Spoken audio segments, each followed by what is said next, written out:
It's been so long since your first breath. I hold you in my heart. It's been so long since your first breath. I hold you in my heart.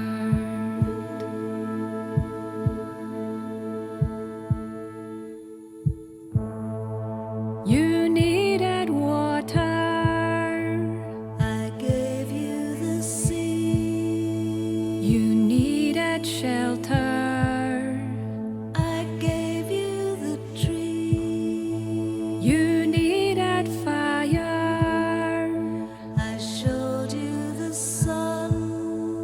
You needed air to breathe. To breathe, to breathe.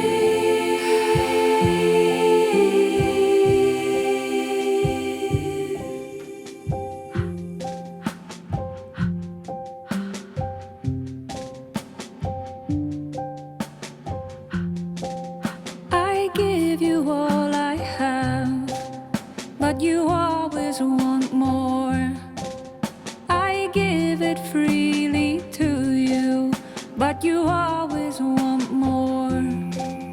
I give you all I have, but you always want more. I give it freely to you. Enough is enough, but it's never enough. Enough is enough. It's all that you need. Enough is enough, but it's never enough. Enough is enough. It's all that you need. Didn't I give you everything? Didn't I give you everything? Didn't I give you everything you need? Didn't I give you everything? Didn't I give you everything? Didn't I give you everything you need? Didn't I give you everything? Didn't I give you everything? Didn't I give you everything you need? The tree and the bird and the fish and the bell. The tree and the bird and the fish and the bell. The tree and the bird and the fish and the bell. The tree and the bird and the fish and the bell. The tree and the bird and the fish and the bell. The tree and the bird and the fish and the bell. Wherever there's a tree that never grew.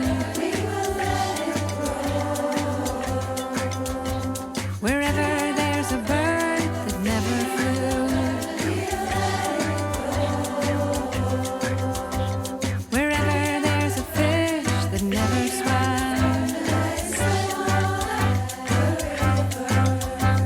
Wherever there's a bell that never rang.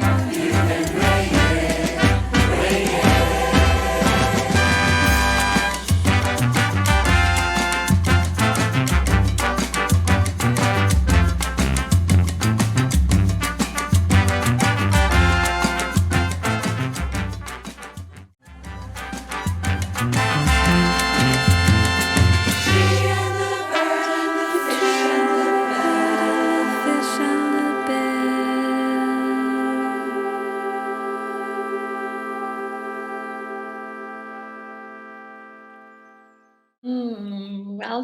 Welcome everybody. We are just about to start our Scotland session, and to make sure that everybody can follow us, I want to say a short word about interpretation.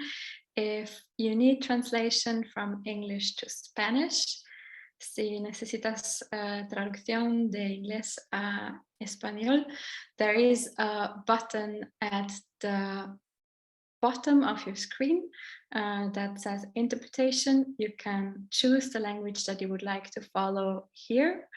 And if you are on a mobile phone, this looks a little bit different.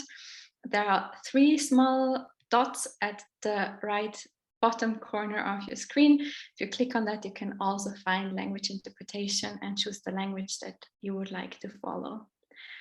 I also want to remind us that we're recording today. The only way that you're going to appear on that recording is if you unmute yourself and speak. But you can let us know if you don't want that to happen, and we will just edit you out before we upload the recording onto YouTube. You will have an email address in the chat. It's engagedlistening@gmail.com. And also with any other questions, feel free to reach out. And with that, I officially want to welcome you to our 3rd session today in the name of the whole Reworlding team, which is Dita, Eva, Justin, and I. We are also part of Grassroots to Global, so we are one of the communities that is speaking today, that is hosting this event. Earlier today, we heard from different indigenous groups in East Africa that just have won a mayor court rule that says that they can actually stay on their ancestral lands. We heard from Chile, where a new constitution was proposed. They received a huge disappointment because it got denied in a general election, but covered somehow together like the whole spectrum of elation and desperation that we are facing in this work of trying to bring grassroots politics back to front and center. Because when we look at the world today and we see the multiple layer of crisis, we see the climate crisis, we see poverty and disparity, we feel that the political systems, the social systems, the economic systems are broken, and we need alternatives for that. So we're here to talk about that today. And with that, thank you to everybody who made it possible. Thank you for joining us today. And I'll hand over to Eva to kick off the session for the Scots. Thank you very much, Teresa, and welcome everybody. Thank you so much for being here with us. So we've got a few different sort of things that we want to cover before we open out to a wider conversation. And we just wanted to start this session the way we often start our meetings, with a little bit of silence and a grounding. So that's just me saying a few things to try to help you kind of arrive and land on the earth and in connection. And I'll talk a bit more about why we do that kind of thing when I speak in a little while. And I know that this kind of thing is deeply helpful and relaxing to a lot of people, and also can be quite uncomfortable for other people. So do feel free to completely not participate in this part. If it bugs you or otherwise isn't pleasant for you, then just ignore me. Go make a cup of tea, I won't be long. But if you want to just move your attention back away from the screen for a moment, either close your eyes or just sort of soften your gaze. We can often get drawn really into the screen and it can get quite intense. So just coming back into your own space for a little bit. And also noticing where you may have been holding bits of tension in your shoulders. Feel free to have a wiggle, to give yourself a quick massage. And let your breath start to slow you down a little bit. Feeling the weight of gravity pulling you close to the earth.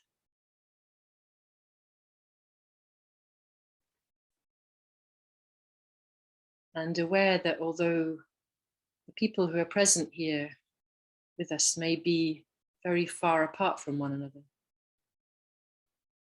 that we're all touching the same earth. And we're all bringing our focus and energy to this virtual meeting. And in some way, we're quite deeply and strongly connected with one another.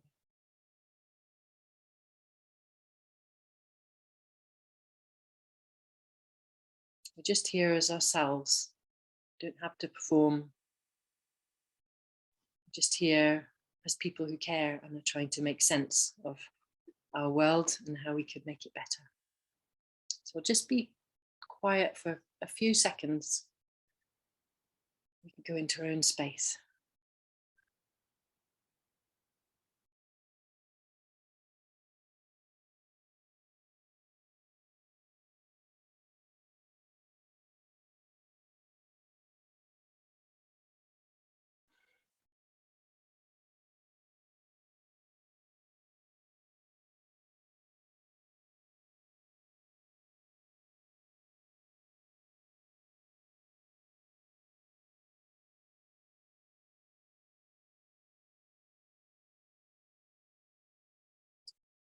So slowly and gently leaving a space where it's just you and moving back into relationship with the screen and the other people that are here.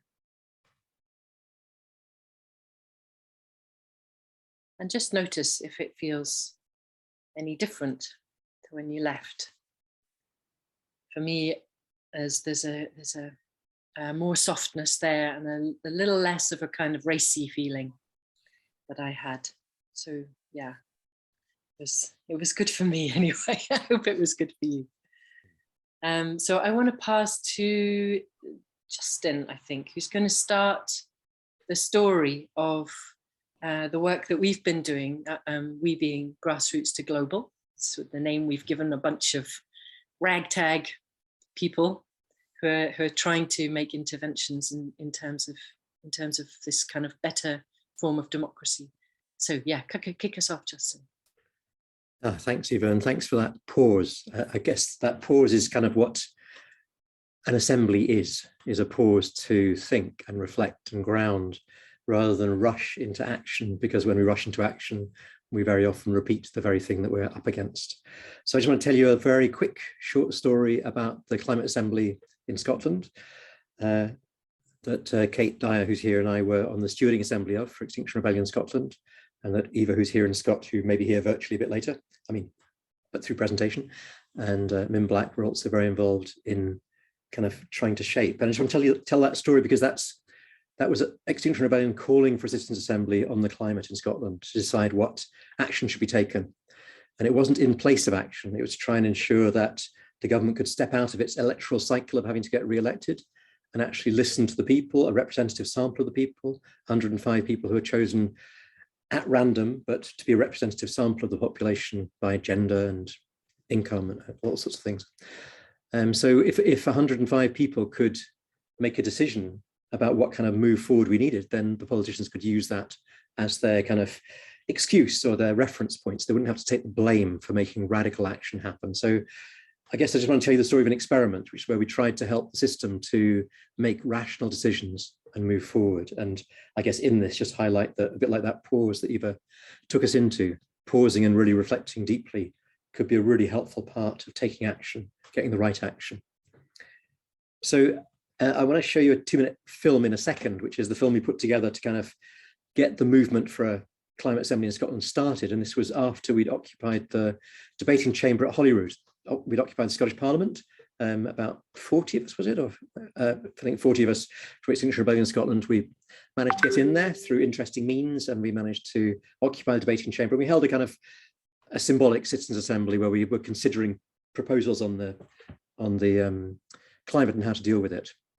So maybe just show you that. That's the kind of, that'll give you the sense of how we kicked off the campaign.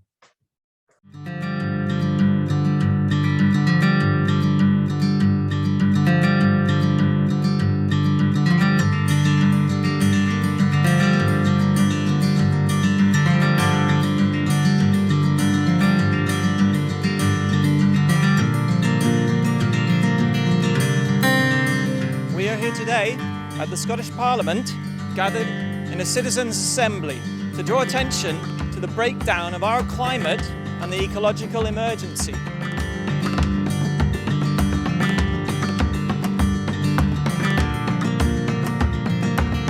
It's still not too late if governments do something and move forward in a more positive direction.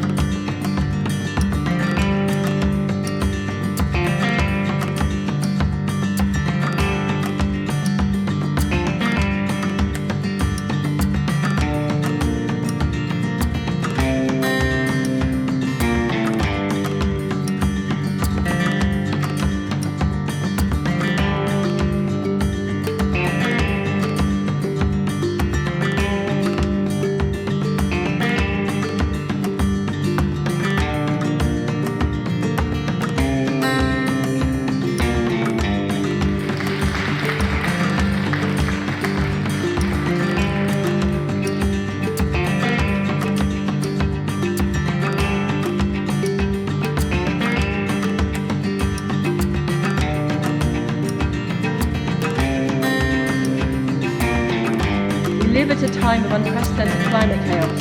It's not just that we have to reduce the amount of damage that we're doing to the climate by reducing our fossil fuel emissions, it's also part of our responsibilities to repair some of the damage that's already been done.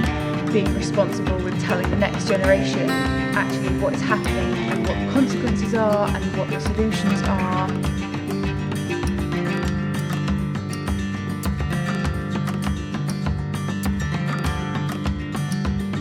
Not just protesting against the lack of action, the need for much more action, but also to suggest a way through.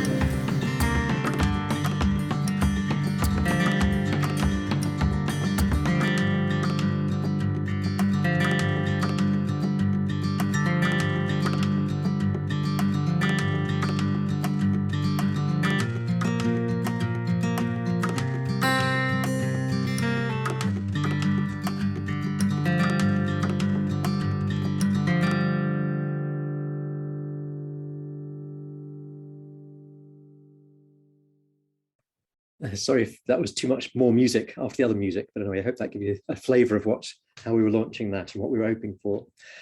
And I mean, I guess there was a lovely moment in that where the police were asking us to move, obviously, because we'd occupied the Parliament. It was on a Friday when the Parliament doesn't work, just like, we weren't interrupting representative democracy, we were adding to it with a bit of deliberation on a Friday when they're all, well, I'm sure they're working, but they're not working in the chamber.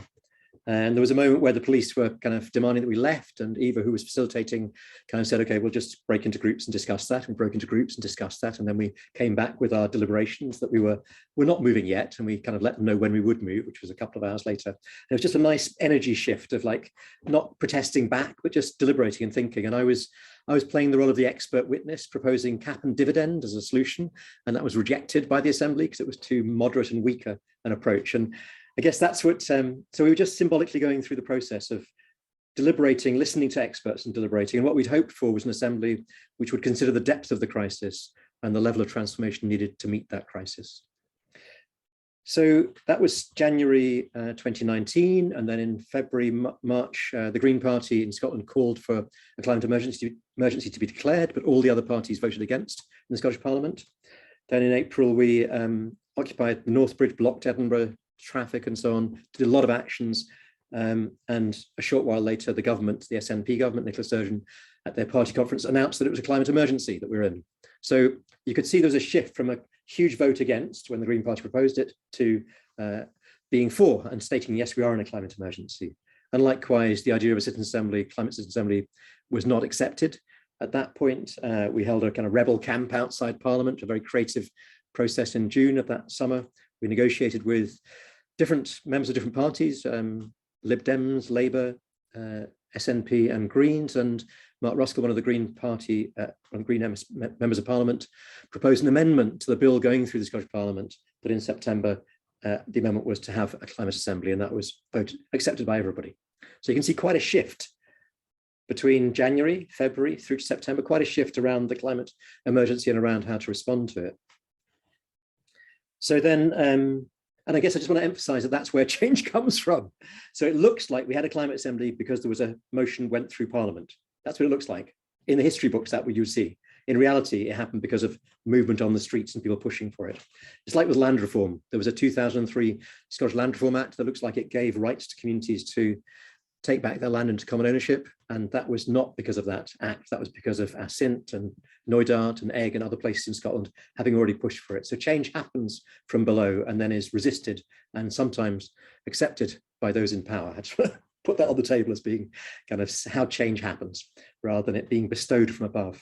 But anyway, we pursued this experiment and Kate and I joined the stewarding group of about 25 people from business and all different parts of Scotland, but the people who are handpicked by the Scottish government to be on the stewarding group to shape the assembly. And in Extinction Rebellion, we refused to be handpicked. We had a process amongst ourselves to decide who was going to be on it. And because Kate and I both work in Africa a lot of the time, we said, can we alternate it, please? Because we won't both be here. And then, of course, COVID hit, so we were both around. So we luckily had 2 people on the stewarding group, which is unbelievably helpful. When you're being bullied, it's quite difficult for a bully to get away with it if there are 2 of you. I mean, this is my evaluation of what happened, because if you've got somebody else who can always be rational, then actually it means that there's really not the space there for bullying, which I think is an interesting aspect. Anyway, I shouldn't go into too much detail. I apologize for that. You didn't even know that. Didn't need to know that, I'm sure. But really, all I want to say is that we were in there shaping the steering group, helping them to arrive at the right question. For example, we proposed a deliberative process. So we proposed that they listen to experts from one end of the scientific spectrum, which is somebody telling the ecological truth, and somebody else in the scientific experiment telling the truth as they felt the government could cope with it. And then we had somebody talking about the effectiveness of assemblies in terms of, how they can fit into the current status quo, and somebody talking about the effectiveness as assemblies as in how they can transform the status quo. And out of that deliberative process, we had a deliberate kind of workshop with all the members of the stewarding group. They arrived at a really good question, which was, how should Scotland change to tackle the climate crisis in a fair and effective way? And I was in a small group there with a Conservative member of Parliament, not somebody I share political views with, but who was really reasonable. And I was really reasonable. We were all really reasonable when you took off your kind of masks and your appearance of having to have a position as XR or as a Tory or as a whatever else. So when you're in a small group like that, when you're not having to be representing anybody else, but just considering your kids and your society, then my experience there was that people can be really reasonable and listen to each other deeply and disagree, but arrive at something else. Anyway, we left the stewarding group in October of that year, just before the 7 weekend sessions of the Citizen Assembly began. And we left because we thought we had agreement on members being able to consider the level of crisis we're in, and therefore what kind of level of response is needed. In fact, that wasn't what was set up. It was set up to consider only within, in a sense, the status quo. So we left because we didn't want to endorse a process that we'd worked incredibly hard to bring about, incredibly hard to help shape, but which we didn't want to be associated with if it wasn't going to allow the kind of transformation needed. Now, in fact, the Assembly members did come up with some very powerful particular suggestions around retrofitting, around insulation, around free public transport, around publicly owned transport, things that were really hard hitting and really good. And these were not accepted by the Scottish government. The Scottish government accepted all sorts of nice things, like we should make our neighbourhoods a nicer place to live, all sorts of kind of woolly nice things, or things they were doing already anyway that the Assembly members hadn't been told about beforehand because they didn't have a chance to assess what policies are already in place. So the process went through, and in a sense, what we saw from that, though the Assembly members did incredibly good work, and there was some really good expert witnesses coming in, and there were some very good people in the stewarding group. So although, in a sense, everything was in place, it did not work in terms of bringing about the kind of proposals needed. And that was really felt like that was because the civil servants involved, though again, they were good people, civil servants are inevitably upholders of the status quo. They don't want to trouble their political masters. And though this was supposed to be a way of getting our political masters to be able to be let off the hook and accept really radical proposals that they couldn't feel they could put forward themselves because of the electoral cycle, they didn't take that. They didn't go with that. They went with playing safe. And so, though none of those civil servants should be blamed, they're just playing their role. That was, in fact, felt like that really stopped this being able to be the radical kind of transformative process that's needed. And in a sense, we concluded from that the system can't save us from itself. And XR has been based on making demands of a system. And actually, though I will carry on being an XR and making demands of the system, I think that's fair enough. Actually, you can't really expect a system to plot its own demise. If we have a capitalist system based on economic growth in which some benefit and so many others don't benefit, then you can't expect that to change just by making a request or a demand. So we can see how being on the streets, blockading and so on, brought about changes in policy, brought about changes, so that can have effect. Actually, to make the kind of level of change we need, we're thinking that we need to be able to enact these processes from the ground up. And so we're not seeing assemblies as being something in place of action. Assemblies are for us to be able to gather together to decide on action and to have really thoughtful action that will be really effective, and to make our actions, our interventions really successful, rather than assemblies as talking spaces where we get diverted to and ignore what needs to happen. I do love the 3 demands of Extinction Rebellion, which are, I take as being demands of each of us personally. Just tell the truth, act now, and trust ourselves. That third one's my translation of what they say, but trust ourselves is that we can assemble as human beings, ordinary human beings, to make the decisions we need. And we can't expect that politicians and those caught up in the system can make those decisions. So our question is, how do we assemble? How do we assemble in ways that can be emotionally intelligent, where we can deeply listen to each other, where we can make the changes needed? I'm going to stop there. I could go on for hours, but I will stop. I hope that was okay. Thank you. Yeah, thank you, Justin, and you've given me a nice in there, because I wanted to talk a bit about the ways in which we have been thinking about this other form of decision making, this more grounded, community-based decision making, where we realize that if we want to get different results, if we want different things out of our political systems, we have to put different things in. We can't expect to do things the way that we've always done them and get new results. So one of the kind of strong strands that runs underneath our thinking and our practice in doing this is this understanding that it's an understanding around trauma. And this is going to be simplistic because trauma is extremely complex. But it's also a really big missing piece in our picture of how we are as human beings, particularly in this society. So a kind of potted history of our understanding of trauma in this culture was that we didn't really acknowledge it for a very long time. And then when guys were coming back from wars with what was then called shell shock, there was a realization that there was something else going on for these guys. And eventually that this kind of idea that they had post-traumatic stress, they had been traumatized, and that experience, that traumatic experience stayed with them and had impacts on them, even though it wasn't happening any longer. And lots of those impacts were unconscious. They weren't things that people were necessarily aware of. And then this idea of trauma has been expanded and expanded. And now within the NHS, they are working on the principle of ACEs, adverse childhood experiences. And there's quite a lot of scientific research gone into saying that if kids have a certain number of these particular adverse childhood experiences, then this will have health impacts on them for the rest of their life. And so stacks up financially to try and do something about that while we're growing up, because it means we won't be paying out for the rest of people's lives with various health complications. And our understanding is that that in itself, well, apart from being a ridiculously monetized view of human beings, is also just a part of the picture, that actually growing up in a system of power over, where there's power over being enacted on us as little children by our parents, as slightly bigger children by our schools, in our work, by our bosses, in our lives, by our politicians, that we are the recipients of a huge amount of power over, which we're just expected to accept because that's just how things are.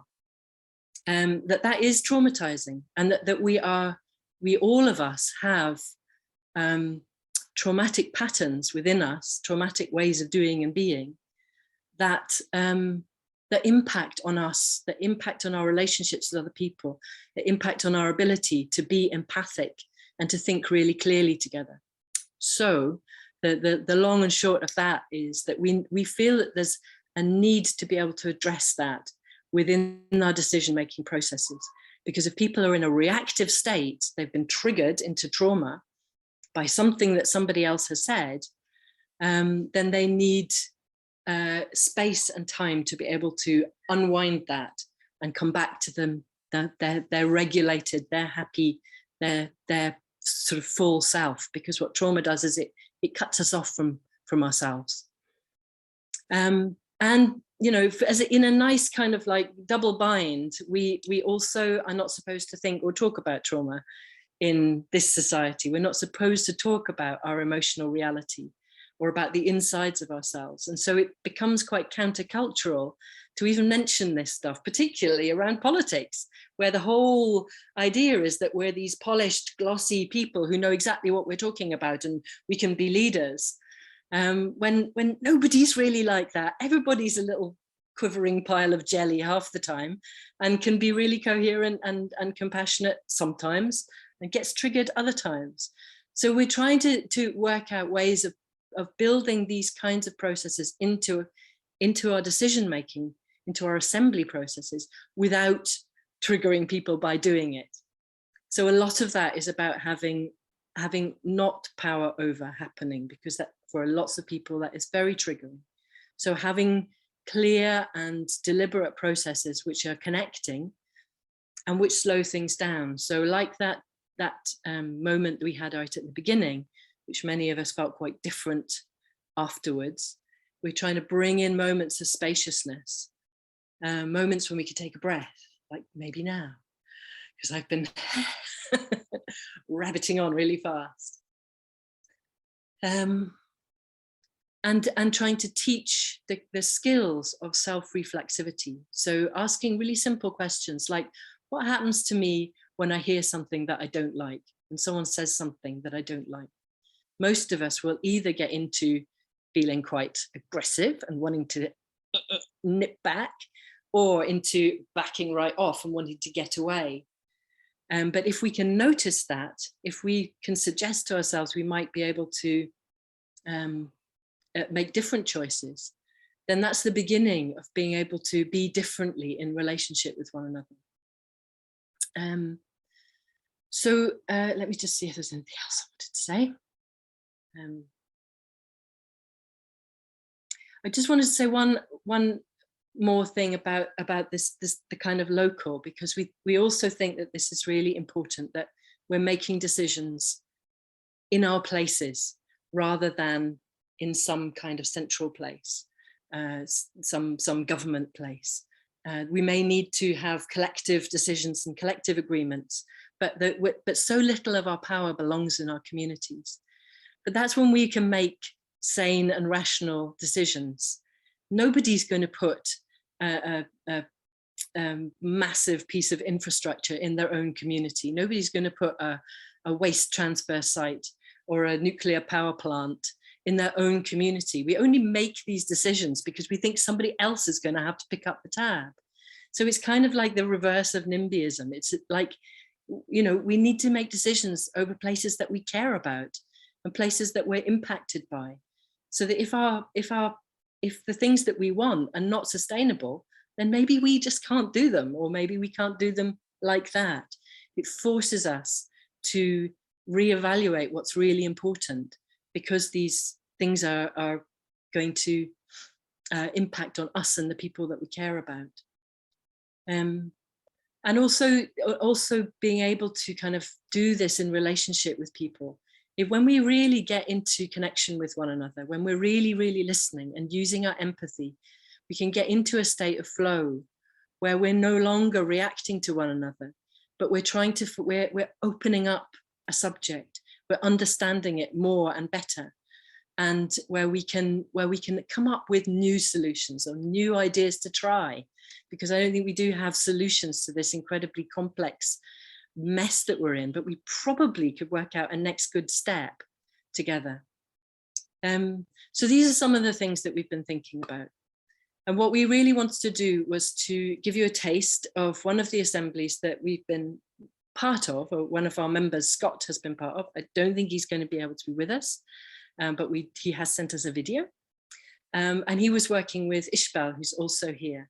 So Ishbel's going to give us a bit of a history of the place, Torry in Aberdeen, where this assembly was held, and then she will pass over to virtual Scott, who'll tell us a bit about the assembly process and how that worked. So welcome, Ishbel, and thank you very much for being with us now.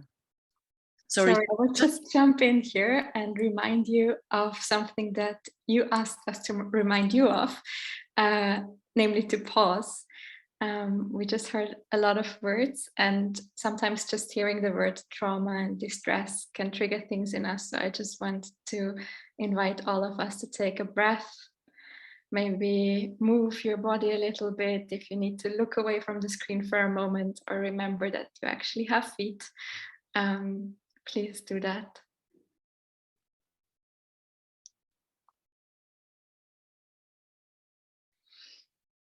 And with that, we'll hand over to Ishbel. Thank you. So thank you for asking me to speak. I didn't actually have anything to do with Scots Assembly, but I am very much involved in the St. Fittick's campaign. And I'm going to give you a background to the campaign to save St. Fittick's in the Torry area of Aberdeen. So until about 50 years ago, Torry made its money from fishing and fishing-related industries, shipbuilding, ship repairing, fish processing. These traditional industries were lost when the oil industry arrived. Shell wanted land next to the harbour to build a base. There was already an old fishing village there, so the council took out compulsory purchase orders on people's homes and the area was bulldozed. After the fishing was lost, Torry became a sacrifice zone for Aberdeen City and Aberdeenshire. It now has an unacceptable level of unwelcome development and major accident hazard sites.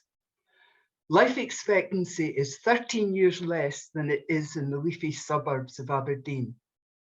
How much of this is due to industrial pollution isn't known, since poverty associated with unemployment also affects community health and well-being. Before the oil, Torry was a relatively wealthy place, surrounded by green fields. Now it has 2 landfill sites, a sewage treatment works, 2 large harbours, a jet engine testing site, a fish processing plant, and so on. A massive incinerator that will burn 150,000 tonnes of rubbish a year is being built 500 metres from the local primary school. Some of the rubbish will be transported from Murray, which is 100 kilometres away. It's bordered by industrial estates and one of the most polluted roads in Scotland. It has one little accessible green space left, St. Fittick's Community Park. The park has a long history. St. Fittick is said to have landed there in the 7th century. A healing well sprang up where his foot touched the ground, and the park became a sacred place of pilgrimage until the Reformation. It remained the main place of worship for the people of Torry until the 19th century. By the start of the 21st century, it had become completely degraded. The East Tullis burn that ran through it had been turned into an open sewer, draining water from the industrial estates to the sea. It was a field of rough grassland, but used as a playground for the children of Torry. A transformation began when local people raised £250,000 for play equipment, access paths, and tree planting. Then statutory bodies and the council got involved, and large sums of public money were spent on creating wetlands and habitats. The park is now an award-winning biodiversity hotspot. Now the Scottish Government reporter has approved the Aberdeen Local Development Plan and zoned the park for industry. This decision was driven by oil and gas interests in Aberdeen, led by the oil billionaire Sir Ian Wood through his companies Opportunity Northeast and Energy Transition Zone Limited, as well as Aberdeen Harbour Board, Scottish Enterprise, and some elements in the City Council. An open letter from local doctors had previously warned of the impact losing the park would have on the health of local people. Energy Transition Zone has been given £57 million of public money from the UK and Westminster government and Scottish governments. The fight for St Fittick's is a wee local example of the global pattern of how vested interests use their wealth, power and connections to abuse the poor. Time has been too short to give more than a brief overview of the situation here, but we have a Facebook page, Hands Off Our Green Spaces in Tory, and a website, www.stfitticktory.com, where you can read more about the campaign. So thank you very much for listening.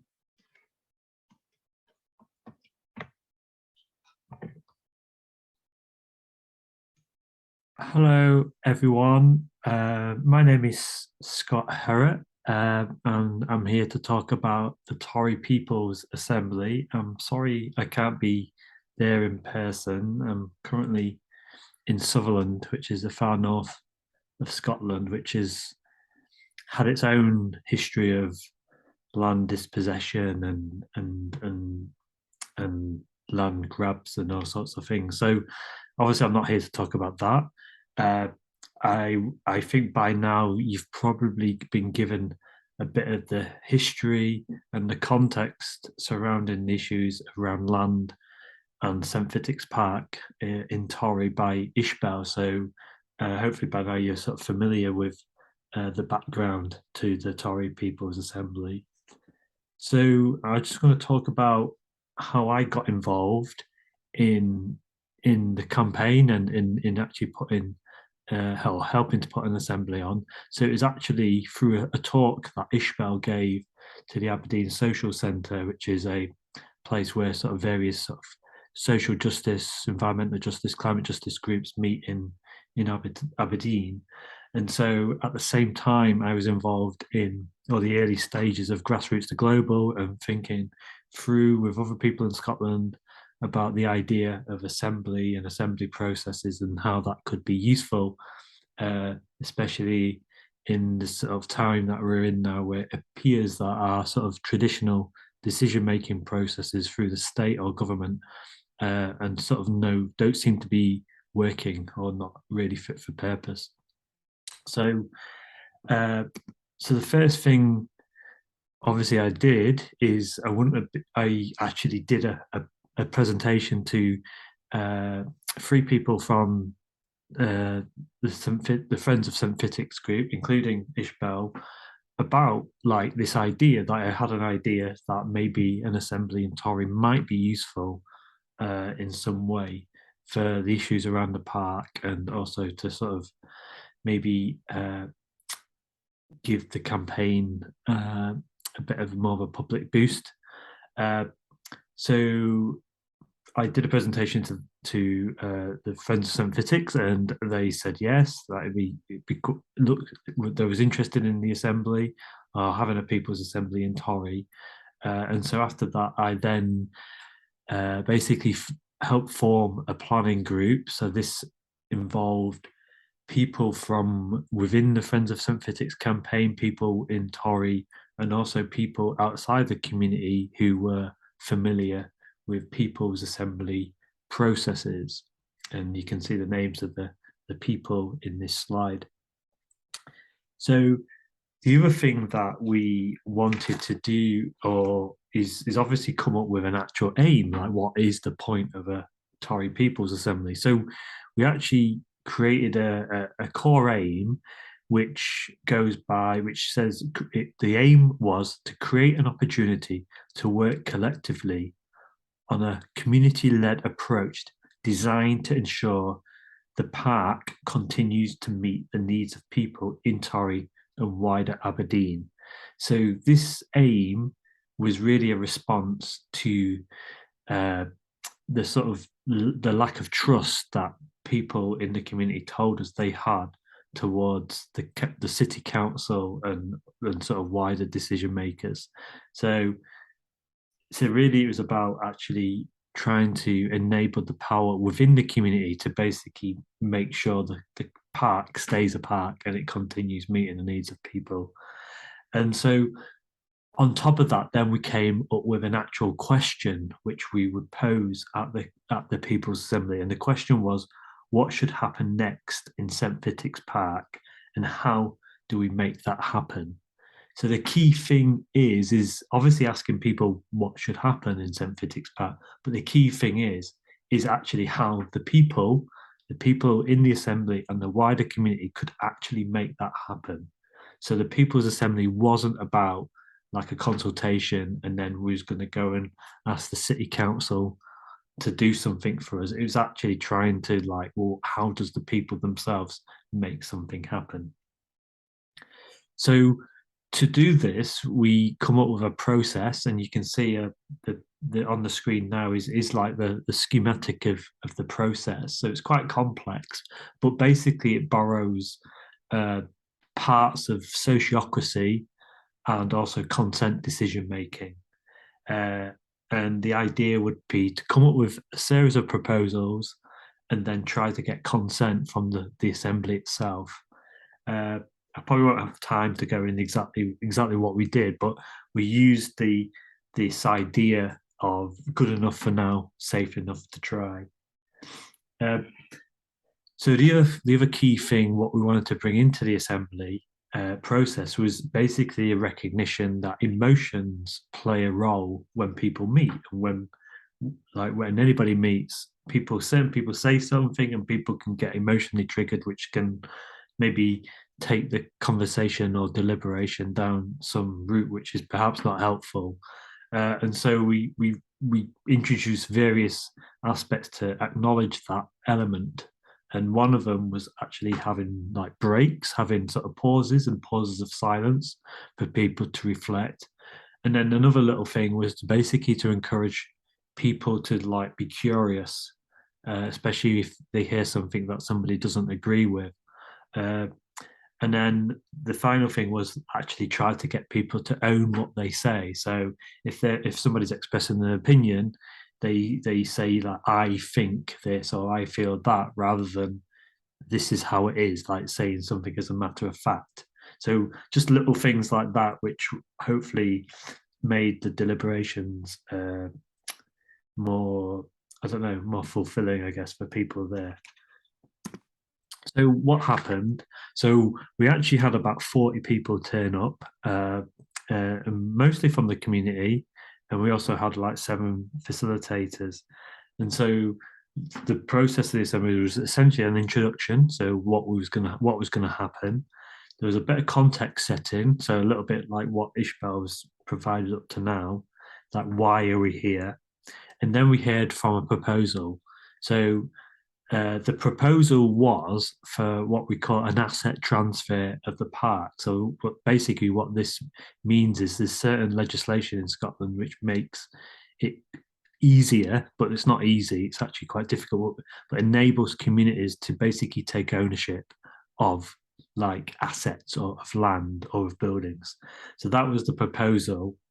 And we heard from somebody who was involved in St. Fittick's Park come up with this proposal.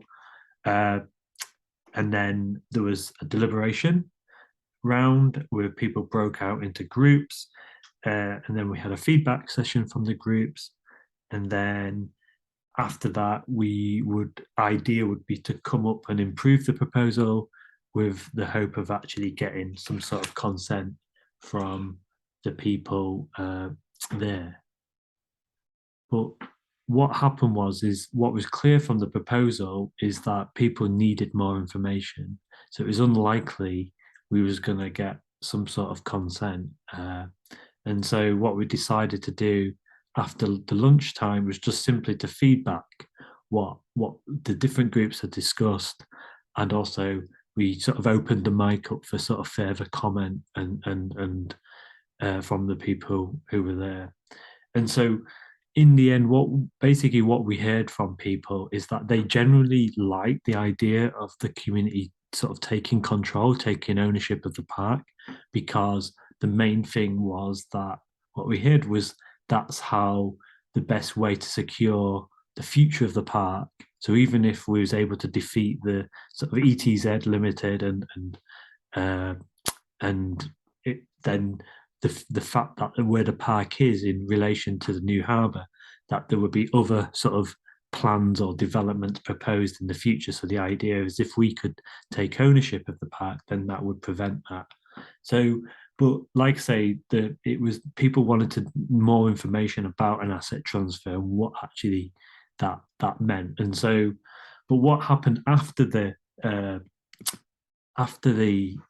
assembly was an actual group formed to basically explore the asset transfer sort of idea and to try to sort of begin doing a bit of research and to make that happen. And so that group met for about 6 or 7 months after the assembly, but basically through various reasons, mainly capacity, lack of capacity, and also like holding out to see what the decision was from the Scottish Government reporter.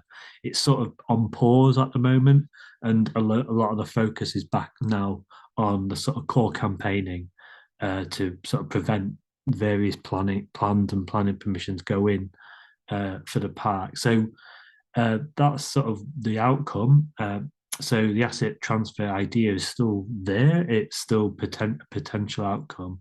But I guess like the main challenges and the lessons what we learned from the assembly is that really, if you're going to do a ground up or grassroots up assembly process wherever you're at, obviously you've got people who this isn't their day job, so there's generally a lack of capacity to actually put on an assembly or to make it as best as it could be.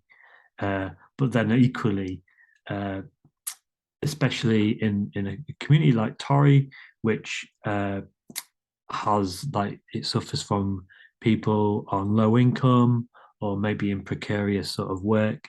Basically, you could argue there's a generally lack of capacity or social capital, I think, as they call it, to actually carry out whatever an assembly sort of produces or agrees upon. And I think that's probably an ongoing challenge. And so this is why maybe you can still totally understand why people prefer to sort of still go down the sort of traditional way of trying to campaign and lobby the state or the government to basically do the right thing. So this is, I think, is a constant tension in terms of sort of these ground up assembly processes and the sort of current sort of state-led approach that most people are familiar with.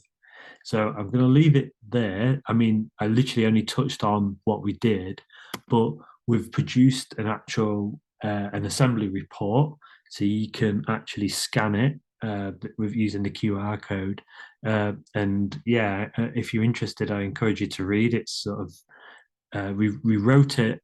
So myself and one of the planning group members, Susan Smith, we sort of co-wrote that, and it's designed to be quite a light read.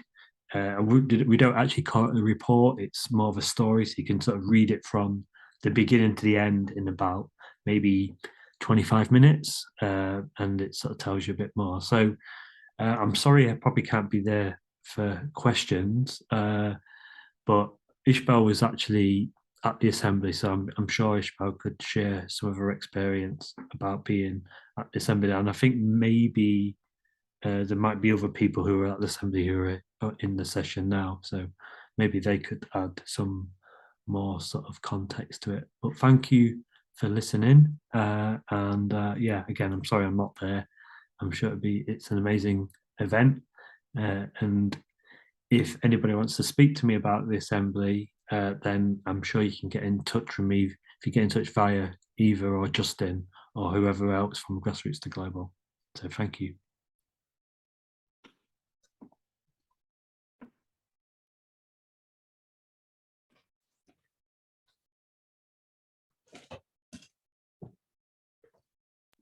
And I was just allowing a pause there. Okay. I'm very used to rushing. It's interesting. To consciously see about pausing is tricky for somebody who goes for action all the time. for me. That was really lovely. And yes, Susan is here, I see, and Ishal's here, and probably others too. So people can answer questions around that. I guess just wanted to quickly sum up, well, hopefully not quickly, but shortly, in a short way, sum up. We were hearing from East Africa earlier, and we were hearing from Chile. And we know that people have assembled forever. People get together and assemble to make decisions and to decide what to do next. And really, that's all we're suggesting, is that we can't leave it up to those who we generally give power to. They don't seem to be capable of dealing with the multiple crises we're in. That's our basic premise, is that they are not capable. Those in power, almost by virtue of being in power, are generally incapable of actually taking decisions that are needed. So really all we're saying is, let's do what we've always done as humans and get together and make the decisions that are needed. But I guess the other thing that we're saying is what Eva was saying earlier, which is about being trauma informed. So actually being aware of, and what Scott was referring to, being aware of how we meet and making sure that we meet in ways that really allow us to be our whole selves. And I was at a conference recently on deliberation. I know very little about it, to be honest. I'm really into it. I know little about it. And I was learning the difference between deliberation and debate. And kind of debate being where you present your view and you try and persuade somebody else. And that's how our parties tend to work. And deliberation being that you present your view, you listen to somebody else's. And it's a bit like kind of stepping stones, or what's it called when you jump over somebody else's back? There's a word for it, anyway. You all know what the word is, so that's okay. Leapfrog. So you're kind of moving, you're building on each other's understanding, and you're deepening, and the deeper you go, the more connection that you get to. So there's just something about meeting as humans with our peculiar perspectives. I'm a white male, middle-class, middle-aged man with my perspective and all the limitations that privilege brings of not really understanding what's going on. Somebody else will have their perspective, and bringing those together can be really, really helpful. So that's really kind of very simply it, is we're looking at a process whereby we have assemblies, and we were doing this in Portobello in Edinburgh, where I live and Eva lives. We've done that around the West Bank site, a particular site here that was under threat, and we brought the community together, and the community developed 3 different possibilities for that site that people were deliberating on. It was a fascinating process. And so we're looking at assemblies, and others here, Mark in particular, Langdon, is involved in building towards an assembly in Glasgow. We're hoping to support assemblies, a whole bunch of us, Olga, Jack, Kate, in the Northeast, if folk would like help with that, and if they want that to happen, and not if they don't. So we're really interested in supporting assemblies to happen across Scotland. And the outrageous suggestion, except it's not outrageous when you look at the kind of catastrophe that's unfolding, the outrageous suggestion is that we could maybe build from local assemblies towards a national assembly, where we're developing at the national level, but utterly informed and shaped by local people's experience. So this isn't an assembly where you have politicians or big important people, but just people from localities coming together to develop a plan for Scotland, something to propose possibly at the next Scottish elections, to propose a plan to move forward, not just a plan of what action should be taken, but how do we transform our politics? So it's based on deliberation, on ordinary people meeting and deliberating together, rather than leaving it up to ordinary people dressed up as politicians who are constrained and constricted by that dressing up, to have to defend their position rather than deeply listen to others. So that's what we're suggesting, is a process working from the ground up. And that's it. I could go on for ages, but I will leave that and pass to Eva. Thank you. I'm just having another little pause. We're nearly through with the presenting bit.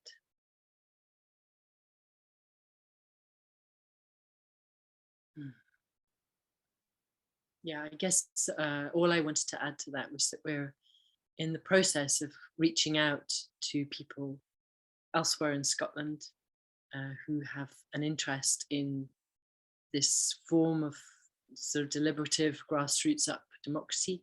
Andy's here, Kate's here. Yeah, there's quite a few people here from who we've spoken to in Scotland, and also Joseph's here from India. Bringing a lot of experience and wisdom from neighbourocracy.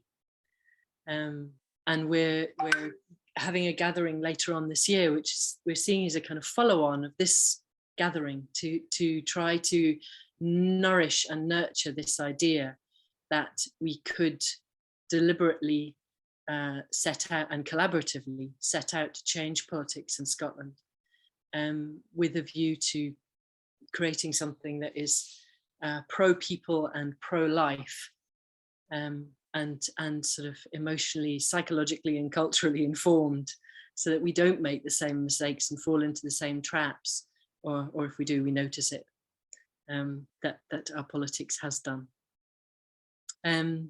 So really, we wanted to open it up at this point for your questions, reflections, for anything that you would like to bring to this conversation. So whether it's something you've got fully formed in your head, or whether it's just something that's bubbling up, I think we maybe just leave it, you know, sometimes there's a bit of a silence while everyone thinks, oh, someone else will have something more important than me to say, and then finally gives in and comes in. So please.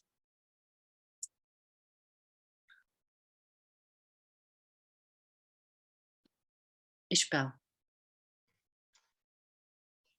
I think what we're dealing with in Tory is complete distrust.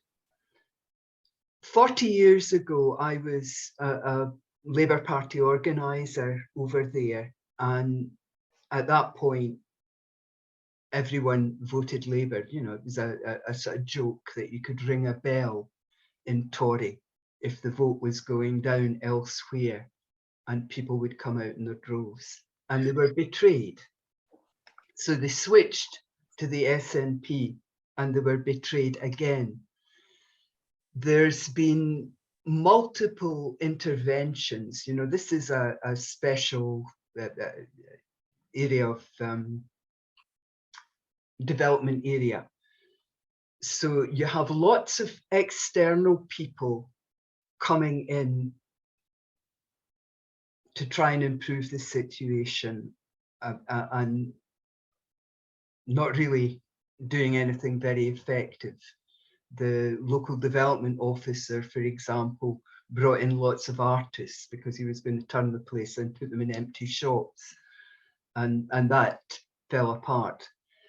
What I've been doing over the last few years is my friend Betty, who's an old resident, whose family go back generations, had started something called the Go Green Cafe on a Friday night, where she collected food that was due to go into landfill and cooked for the entire community. I did all the prep work. She was very much the cook, and you know, there were 5 or 6 of us who put this on. And everyone got together on a Friday night. Local musicians came in and played. The community centre was full. And we got to talk and discuss about what the problems were and how we could sort them out. And I ran a couple of classes where we worked on waste reduction, and we talked about all the problems that there are in the world and what we could do. So one of the problems, what you said about trauma earlier on, Eva, is a problem that you see very clearly there, because these are people who have been absolutely betrayed. Their homes were bulldozed for the oil and gas industry. The party, which had done a great deal for them, had given them decent housing, chance of education, then betrayed them by putting in all these unwelcome developments. So these are people who have been failed and who are very, very distrustful.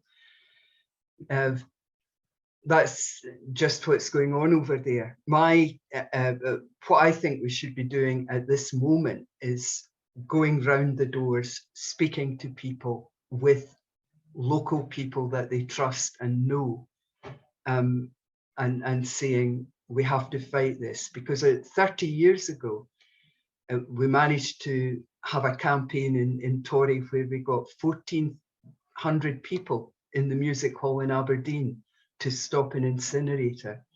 The council just waited 20 years, put in the same plan, and that's currently being built. It's a huge problem about a small area of 10,500 people getting picked on all the time.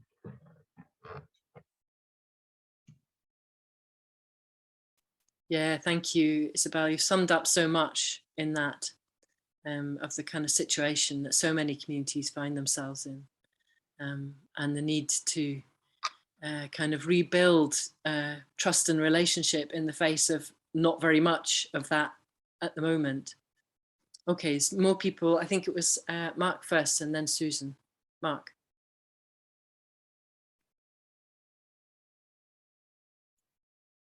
I'm loving this pausing thing. I'm loving this kind of just moments of silence. Thank you for all the input so far. I just came in at this stage because we are very close to trying to initiate a process in Drumchapel in Glasgow, which for me has a lot of echoes. I really appreciated the use of the term sacrifice zones, which it's a guy called Callie Akuno in Cooperation Jackson in Mississippi. And I heard him say that just a meeting last week. And I think it's really helpful for that common language across cultures, across countries, across continents, and that common understanding that so many communities are essentially sacrificed by the current system. Just actually reading a post by the Progressive International that reminds us that Sukarta in Indonesia, the 1st of October was the kind of CIA-backed coup, which ended up with the genocide and years of oppressive government there. So we're in a lifelong human struggle. The commonality, I think, with the Drumchapel, next year is the 70th anniversary of sort of the Drumchapel estate being built, and it's pretty much always been in those indicators of high levels of all sorts of ill health and circumstances which make people actually internalize a lot of stigma about coming from the area, despite a kind of paradoxical pride and joy for the area. So for me, what I see in the work that's been done here, the potential and the need for these shoots and these ideas to spring up all over Scotland and all over the world, obviously. But the more that we can communicate across and provide solidarity for each other and shared learning and tell the stories of the other communities, so that those that come to the communities as we bring them together see the commonality of the issues. But I'm also really interested about critiquing the state and what is sold to us as things like community planning and huge amounts of money and time and resources. And I dare say, as you spoke about the kind of bureaucrats within the Citizens' Assembly, even if your intent is not negative, if your actions do not support, we talked, Duncan talked a lot about rationality, and I think the rationality only goes so far. I think that's, we need to be connected to the human, and the human isn't rational. But we need to find a way of making these systems, changing them, but making them more human, and actually, in many cases, to achieve the things that they say they are there to try and achieve. And in this kind of transformational work that you're doing here, I see the potential for that. So sorry, probably spoke too long, but yeah, we're all passionate about these things, but I'm really interested to hear what others have to say. And thanks again for giving us this forum to hear these issues and discuss them. Thanks a lot, Mark. So just a breath or two to absorb a bit of that. and then moving on to Susan. Thank you, Susan.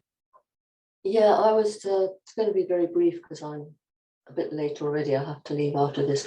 Just to say that one of the lessons we learned from the assembly that Scott didn't mention was the need. You cannot get everyone just to come along to assembly and take part in the process. You need preparation.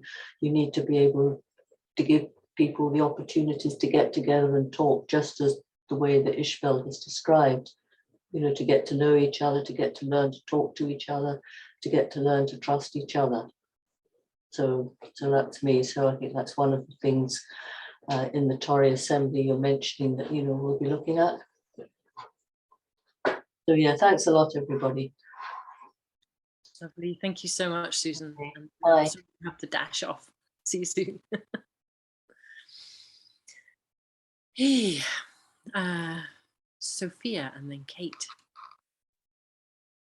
Hi, sorry, I posted in the chat earlier just with the resource, but firstly echo everything everyone is saying about bringing the human element and emotion into it. And I think dignity is also really important, and it also illustrates some of the human rights abuses and land abuses that occur where there's a lack of dignity towards other people. But I wanted to see if anyone had any reflections, because I was involved in supporting children's participation in Scotland's Climate Assembly, and that was slightly different because it was facilitated by civil servants and set up from more of a government and top level approach.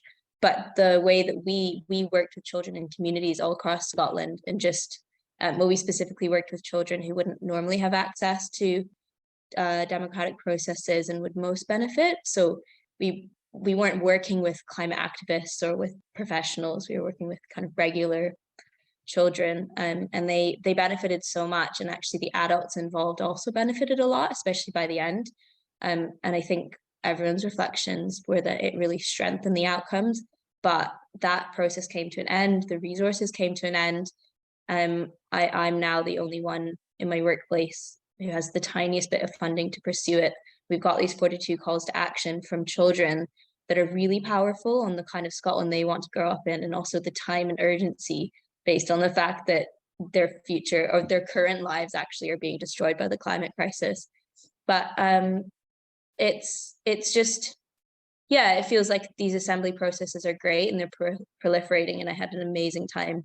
Certainly the children all shared they had an amazing time, but it's kind of like, where do you go after that? I find I'm just trying to use social media or trying to tell everyone about it, but I suppose it feels like there's possibly a gap in accountability. I don't know where the calls to action, where the recommendations go. And I think especially when it comes to trust, there's such a risk when it's essential that children are involved, because they are community stewards and they also have the right to be, but you can so easily lose that trust if you're always saying, oh yeah, your voice is meaningful and your participation is meaningful, but then you don't see the feedback loop closed and you don't see the action.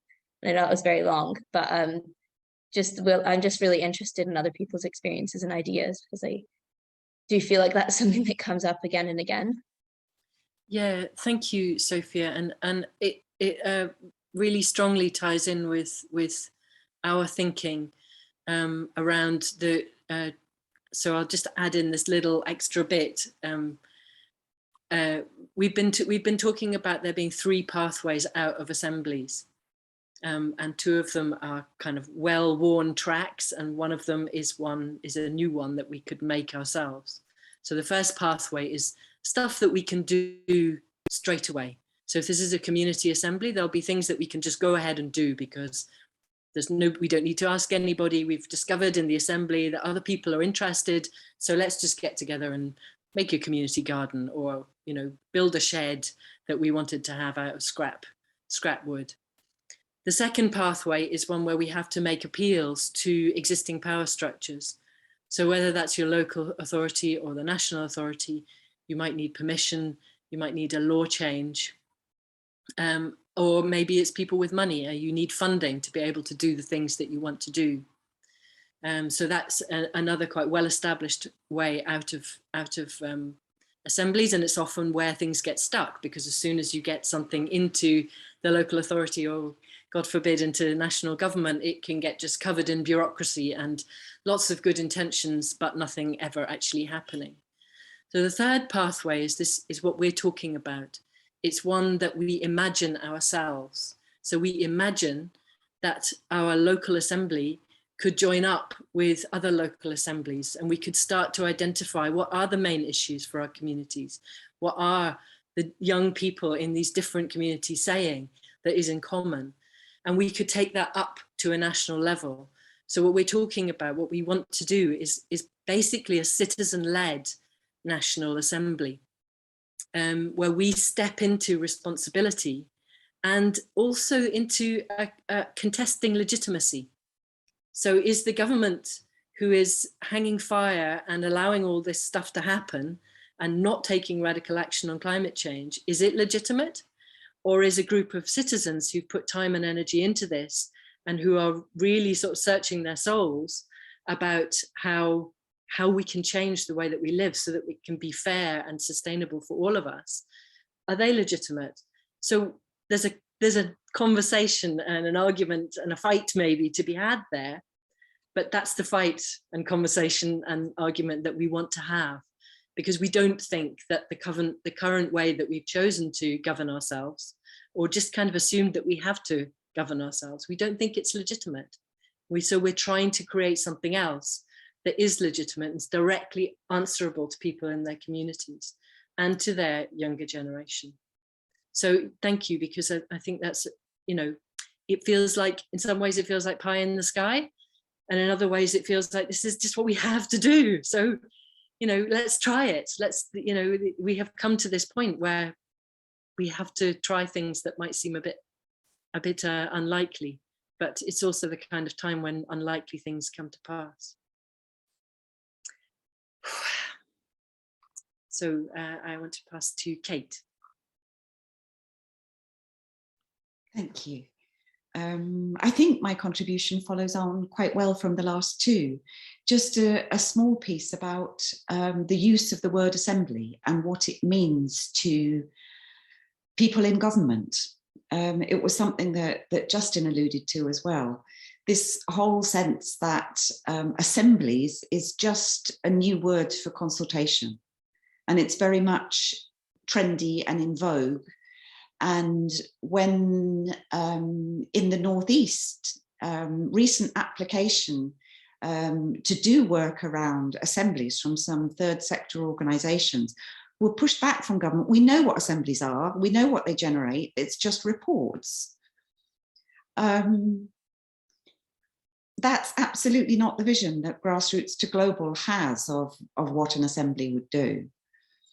And one of the other experiences that really relates to the Scottish Climate Citizens Assembly was discussions and input from the civil servants involved, that really an assembly is a sounding board for policy.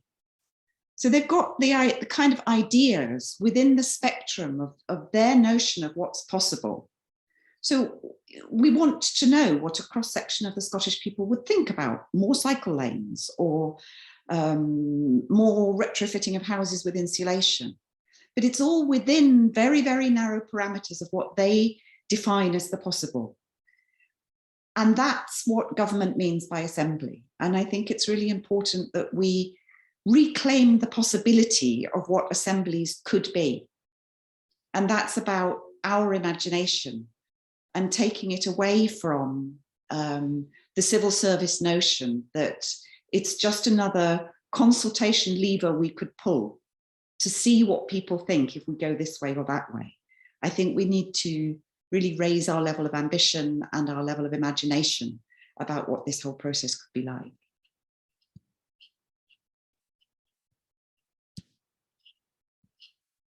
Thank you, Kate. So coming to Midi. Thanks, Ava, and thank you, Kate. What a beautiful segue. Wow, I've so appreciated everything I've heard in this session. First of all, thank you for even laying it on. And I'm particularly interested in Scotland as someone with Celtic roots who now lives in California.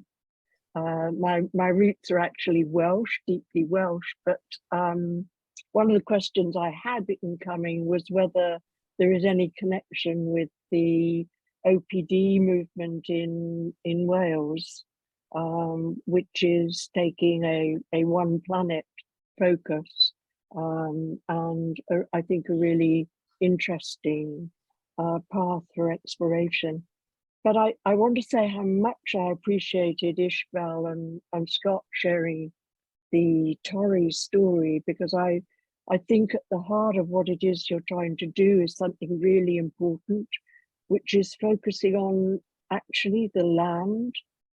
I think if we could do several things, one of which is to strengthen our communities, and I think Eva speaks to the heart of it when she speaks to trauma, because we are all traumatized. We were born into a traumatized world, and the irony is that we could think that the world we live in is normal. We're all products of trauma. Some display it more than others. And I think there's so much work to be done around that conviviality, Ishbel, of you gathering the community in food which would otherwise go to waste, and gathering together and breaking bread together and talking about what really matters in my community, and combining that with learning these processes. And we are learning as a species quite quickly. There is this whole movement around collective understanding, collective trauma, and how to be with trauma and how to heal trauma. And I think that is a really promising route to go. At the heart, though, of what you're doing is you're saving our green space. And I truly think that when, as humanity, we learn to put ourselves to the in service to the planet, when we start to talk about the land and we start to orient ourselves, not just in our local community, but in terms of our bioregions and our regions, and really recognize that we are part of the land, we are part of this planet, we're a living, breathing part of it. I think that shift in direction will enable conversations to take place across groups that may traditionally have seen themselves at odds. But if we can focus on what is the legacy for our children. I'm feeling passionate today because I've just become a grandmother for the second time after 13 years. And I have a little grandson, and it's kind of doubled my legacy energy. I want to do whatever I do to make sure that my little grandson has a world to grow up in. And I'm sure that preserving the planet, holding land, and how we can do that in common together is really essential work. And more power to your elbow, people of Torry. I stand with you from 6,000 miles away. I stand with you. I'm going to follow your proceedings on Facebook as of today. Thank you all so much for everything you're doing. We all need to do it. I don't have the energy and the bottle to conflict with local government or regional or national government. That's not my path, but I can do other things as well. Thank you. David, let's have your point. Thank you. Yeah, thanks very much. I've been listening with a great deal of interest to everything that's been said. Ishbel knows a little bit about where I'm coming from here. My colleague, Brian Allen, is a native of Aberdeen, which I'm not. I come from a completely alien environment called Argyll, where it rains all the time. But what we're trying to do, we've been working now for over 2 years, trying to evolve a system that has the potential to work to do all of the things that we've been talking about here, and in the other two groups, by the way. And we have something called community councils. We have 1,129 of them.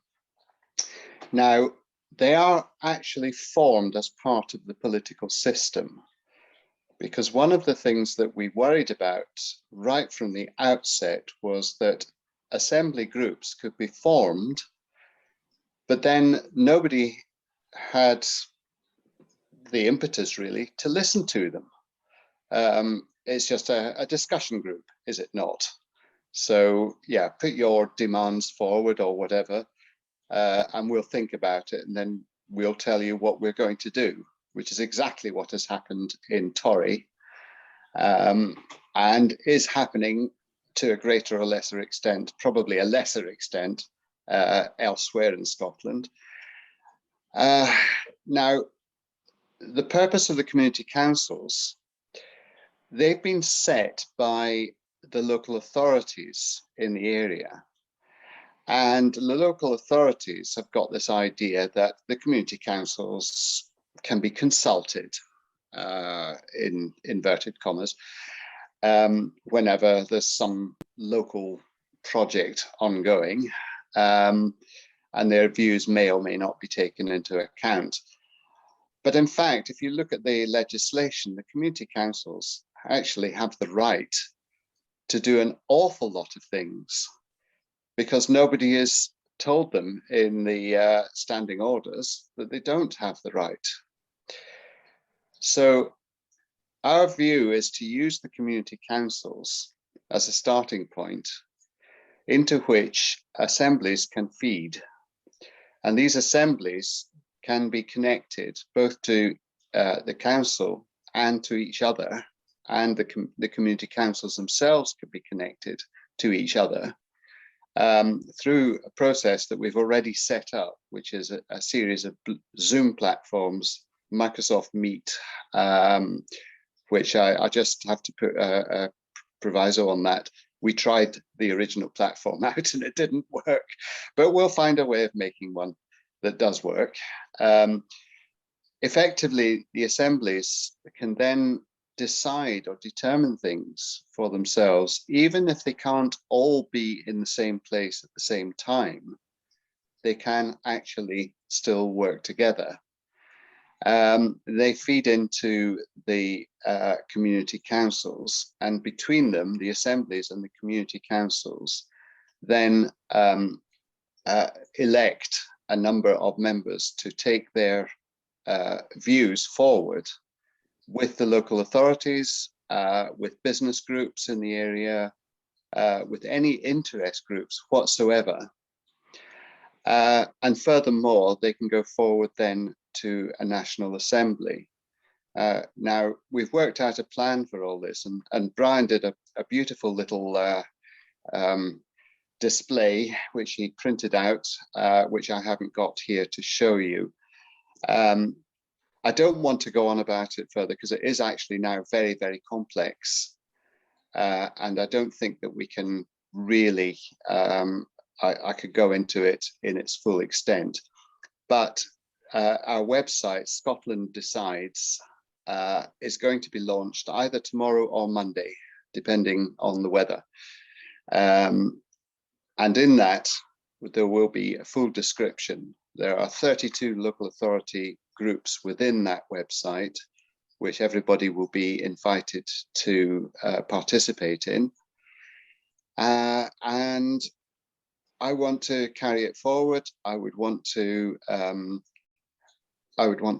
have discussions with people, because the one thing that we have absolutely determined not to do is to tell people that we've got a perfect answer. We want to put this forward and we want to try it out, and hopefully we can try it out in Torry. I haven't got information yet from Brian back, but we did put a number of applications in for the community council. So I don't know for sure what the exact result of that is just yet, but we're planning on having another meeting. Now, there's a bunch of us meeting online. I'm not sure when the next meeting is, sometime next week. And I know that Justin is to be invited to join in. Anybody else who wants to may email me on dyounger@rocketmail.com. Very easy one to remember. It's dyounger@rocketmail.com. So, and yeah, that's as much as I can say at the moment without going into horrendous detail. But we've got what we think are most avenues now covered in one way or another. Whether it actually works that way in practice or not is down to us all to decide as we get the assemblies up and running. That's great. Thank you, David. Did you have a response to that, Justin? No, just great to hear. I mean, like with hearing Sophia's work earlier or hearing from Ishbel, just like wonderful to hear the different things that are happening. And as I love what you said, David, there about not having the right answer. We don't have the right answer either. I think our collectively listening to each other is the best way of moving forward. But I just wanted to reiterate what Eva was saying earlier about the kind of 3 pathways out of assemblies that we're looking at, which is the firstly community action. So it's not just talk, you're then acting out of that in the way that you need to act as a community. Secondly, bring pressure on power or working with power, whether it's local authority or whoever else. But thirdly, a transformative pathway. How do we build something collectively together that can actually replace the political system rather than make demands of it, and replace it with one that is really informed by the heart rather than just trying to fit into it. So we're definitely not seeing these as just talking shops. That's what the government wants them to be. That's what they can manage to make them. We don't have to make them like that at all. We can make them really effective. We have already been doing that all our human lives as a species. Let's do that again rather than keep handing power over. But other people want to speak, and it's fantastic hearing people. Eva, back to you. Yeah, Callum, are you ready to make your point? And then Dieter, Roland, and Daniel.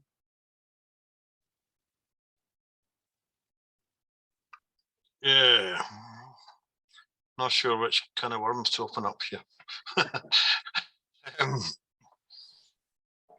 So, well, here's one. I've been employed in a local authority as a community engagement worker for the last 30 years. And have been involved in community planning and community council and consultation and participation and all sorts of stuff like that. And I could sit in talks for the next 24 hours on that, and I'm probably not gonna. But I'm also going to point out there's been some fantastic stuff that's taken place through community councils and community planning and defend a lot of that, which has been brilliant. But the bit that I need to probably be really, really critical is the amount of times that is very, very bitty. And what we said earlier on was that there's no feedback, there's no loop, there's no continuation of some really, really good bits of work. And I can cite a bit of work now, which comes immediately to mind, which was there was an eco-city built involving young people and the Children's Parliament, probably, I don't know, 20, 25 years ago, long time ago, and at the inception of the Children's Parliament. And the designs and plans that were put forward by children would have blown you away. And nothing's happened at the back of that. So, well, some of it would have been taken forward and it would have challenged some ideas. But again, it's segmented.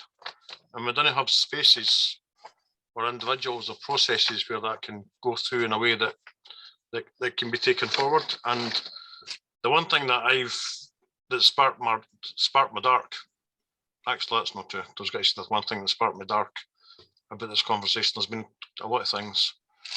But Ishbel, I was up at the climate camp and I didn't get a chance to, I heard you, but I didn't get a chance to meet you because I had to leave after first aid because I had COVID symptoms, and the stuff that was happening up there was fantastic. But I didn't catch up on your climate cafe. And the bit that I'm gonna talk about is about being able to enmesh lots of different processes under one roof for one process, but using community spaces and community assets. And I'm aware that and I've been involved in community asset transferring, but I've also been very, very suspicious without the capacity of the investment and the labour, quite often community assets take place, and I'm really afraid that they'll fail and the assets will just turn back into proceeds of capital again without that structure.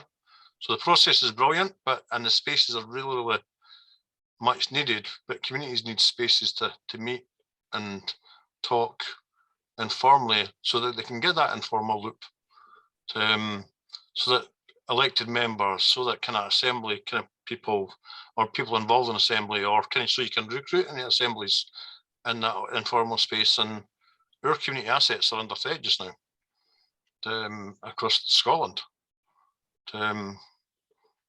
And I've come to the end of train of thought, and I've not got a conclusion that makes sense, except that there's an element of, as a community worker 30 years, the best work I've done involving communities has when there've been relationships and informal conversations, not a falsely made gathering where people say things and move away. There has to be a slide in and a gradual involvement into people's engagements, and that continues forever. And that's all I'm going to say on that matter. Yeah, thank you, Callum. Yeah, there's so much, there's so many fronts to be working on, aren't there? Dita, let me pass to you. Thank you. Maybe just gonna take a moment to let all the words that are, in so many ways, puzzling, hope-bringing, just sink in for a moment. I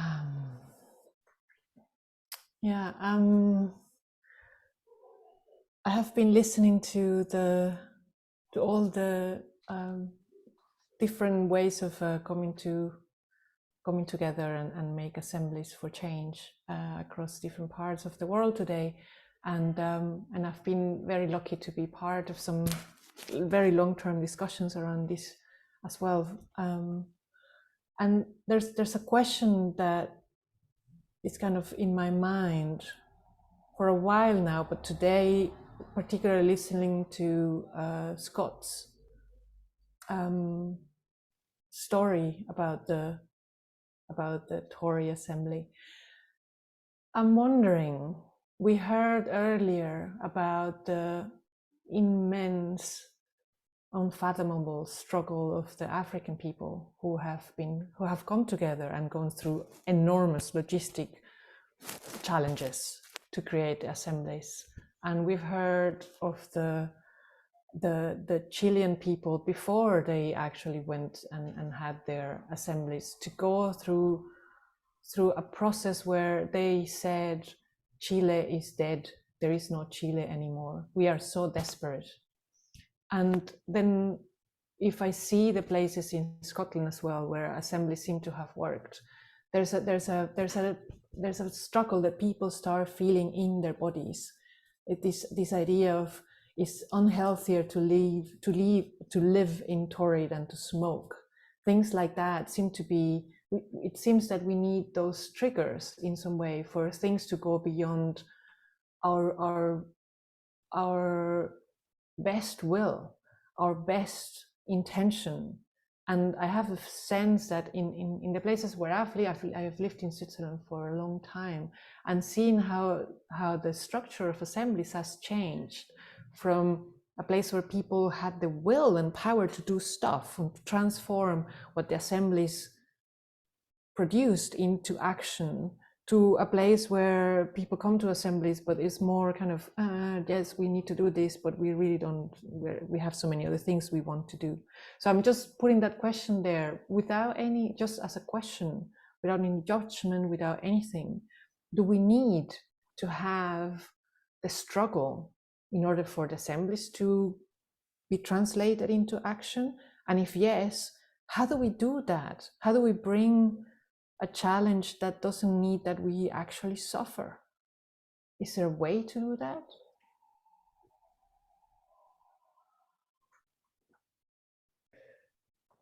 Judita, maybe it's a sort of sporting event. The assembly games.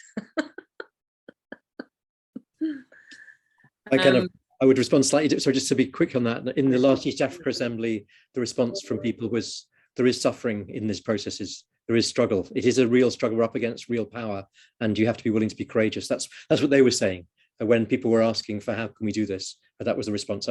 Maybe a sporting event is a much better way of going, but that was their response. Sorry. Yeah, that was a bit flippant. It's the end of a long day. Not quite the end. We've got a couple more people. Roland, please. Thank you very much, Eva, and everybody. I mean, there's just so much I concur with and so many angles that I'd love to come in from. And I just thought that one could be valuable is to broaden the sort of concept, the idea, the reality of what communities are, because there's communities of neighborhood, but there are also the communities of interest. And I happen to be involved as an applied weather forecaster in setting up Scotland's first community of interest company. That's called the Weather Watchers Network then. It's now the Mountain Weather Information Service. And we got support from the community of people in Scotland who are unhappy about how weather was presented in the media and BBC Radio Scotland and so forth. Now, the part of what I wanted to point to was that there are all these other types of community. One particular one I wanted to let you know about at the present time, because it is doing something that is a response to what a lot of young people have been begging, whether it's through Extinction Rebellion or Green New Deal Rising or a whole variety of different ways that youth are expressing themselves. They're saying, we want the truth about what is happening in the climate emergency, what its implications are. Many of us are really terrified about what might happen and what could be done. And so a very conservative organization, which is my professional one, the Royal Meteorological Society, has got about 100 of us. That's kind of a slightly artificially created community to go through every bit of curriculum that appertains to being able to be used to include, as it is written at the present time, there's not new curricula, the facts, far more than just the science of climate change, global warming, and its consequences, loss and damage, discussion and so forth. And the particular part of that I'm working with a growing team on, with Wellbeing Alliance and other bodies, is the economics curriculum. As I think that absolutely goes to the heart of where the teaching material is desperately out of date in the light of what is happening at this very present time. The professional economics community are absolutely floundering in so many ways. And what I'm going to do is just put in the chat my email address.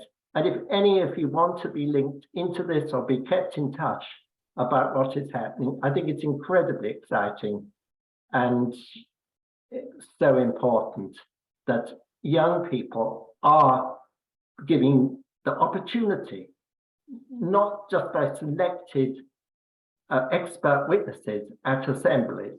And I think the Climate Assembly was too much informed by a selection of expert witnesses, but in other ways to be able to access expertise in this whole area that can be trusted about the climate emergency, its consequences, and what could be done. So I'll do that now, and thank you very much for giving me the chance just to let you know and share this with you all. Thanks very much, Roland, and yeah, definitely do add that link, and well, good luck with all that you're doing. So our last contribution from Daniel, or perhaps somebody else who's been buzzing around in there. Yeah, hello. There's been 4 of us actually listening to this, and we've all been really fascinated. I'm sure it's going to be the main topic of our conversations for several days. And I'm very new to this area. But one thing that was running through my head throughout the discussions was what the relationships is between, or what the potential is for using existing structures. So I realize that probably from Justin, maybe from Eva's point of view, that's a very kind of revisionist approach rather than a revolutionary one, to use the old jargon. But I was delighted to hear of David Younger's initiative in Argyll, and certainly want to learn more about that, because it seems that with community councils who are currently being encouraged to develop local place plans, I'm sure David knows about that, there seems to be a really good opportunity to engage with people living with, within a geographical community rather than a community of interest, but there are common interests in a geographical area, and there are existing structures by which that can be, pressure can be put on the local councils. And it seems very pessimistic to abandon any hope that anything can be achieved by that route.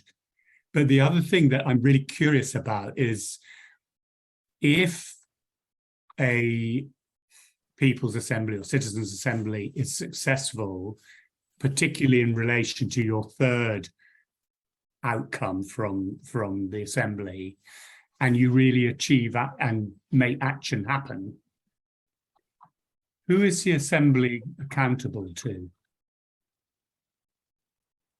Because in conventional politics, in conventional democratic politics, ultimately there's an election and people get de-elected. I'm sure you've got an answer to this, but as I say, I'm very new to it, but I'd love to hear how the People's Assembly would be accountable to anyone if things go seriously wrong when what they've advocated is implemented.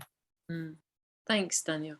I think Justin's got a response for you, in spite of being tired. There's so much there, Daniel. There's so much I would like to respond to, but just a little practical point. In terms of thinking about a National People's Assembly, the idea of that would be that it comes up with proposals. It's not accountable to anybody. That's simply generating policies and ideas and suggestions and a way forward. But the idea would be that it would present what it's suggesting to a Citizens' Assembly, which, as Sophia knows from her experience, is a kind of, and Kate too, is supposed to be representative of the population. So it's 100 and whatever people who are not people who agree with you. The whole point is it should be people who represent the whole of society. And then so the proposals that are generated by a passionate bunch of folk who care about this come up with a proposal which then is considered, in a sense, that's what we wanted from the Climate Assembly, was that it would be able to consider both the kind of ecologically realistic response, which would require utter transformation, and consider the arguments of those who say, we can't change things, we can't do that, that'll wreck our lives. So we wanted it not to take one point of view, but to be able to have that breadth of consideration. So a Citizens' Assembly would consider what the People's Assembly is putting forward, and then it would agree or not agree. And you wouldn't put it forward towards an election unless it had already been agreed at that level of deliberation. Because if people at that level don't deliberate and say this is the right way forward, there's no point putting it forward in an election where it's going to get lost in the wind. So there's so much more to answer, but that's just one step in that. Yeah, and I think also, and without meaning this to be a kind of a wriggling out of your question, I think we're so much at the beginning of this process, and a lot of like I think we were saying either earlier this session or some other one, we don't know the whole answer. We maybe know the next step, and that is a different way of working. We're not coming up with a master plan and saying, okay, everyone, this is the plan, let's go. We're in a really complicated, really bad situation. How do we start moving ourselves out of it, and what is the next small wise step? So it's a very, very different approach. But I think what's really important for me in what you said is that, for me to start, for me personally, for Eva, to start burrowing into local place plans and going and speaking to local councillors drive me up the wall. Honestly, I would stop doing what I'm doing because I couldn't bear it. I've done a very small amount, and it was quite enough for me, because that's not who I am. And I think that how we can build strength is to agree to disagree in some ways. We all agree we need change. And there are many, many different routes, and we don't know which ones are going to get us there. So if you have energy for that, then go for it. I totally support you. And let's be in touch so that we can continue kind of scanning and going, okay, what's working? What isn't working? Where are we frustrated? How can we support each other better? And so that we're not, so that even our movement doesn't even have one small wise step in one direction. It's got several in several directions. So we're just mapping and doing the best we can, because that's where we are. That's great. Thank you very much. Yeah. So we can still stay pals. Yeah. Okay, no more hands up. 5 minutes to go. I think it's about time to say goodnight. We might have a couple of invitations also for tomorrow. I will pass over to Dita for that. I just wanted to say, trust ourselves, listen to the children, make unlikely things come to pass. Thank you so much to the Scottish group for bringing all of your wisdom, your experience to the session today. Thank you to everybody who contributed. And over to you, Dita. Thank you. And again, also thank you, everyone. This is just, it's inspiring and it's really awe-bringing. So I feel energized despite the tiredness of the long day, and what a day. So if you have time, we would really appreciate that you share some of your reflections, any feedback that you have. We have a document where you can write that, or we also have a very simple Google form where you can do that. And tomorrow we started this Reworlding Day with the building of a riverbank yesterday, which I found personally very moving and supporting. And we have another one tomorrow, and it's not too late to join. So there's a way to join in the chat. And if not, you are there with us, supporting us in whichever way. Your presence in the world it's enough.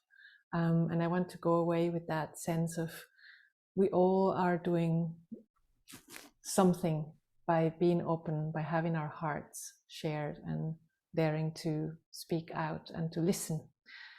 So thank you so much for being here. And I would love to hear everybody's voice. So if you want to unmute and howl or say goodbye in your language, in no language, walk around, anything you want. May I ask one question? Absolutely. Yeah, we were talking earlier on about a loop. Can anybody explain what the loop is from the reworlding process? Are we getting a loop feedback or a web page, or has that been considered yet? I think that might have been me. I was talking about feedback loops and how it's really important in participation that you close that and you give a sort of outcome, even if that outcome is what can't happen. But you're feeding back. Yeah, I know what feedback and loops are. I'm just someone else asked.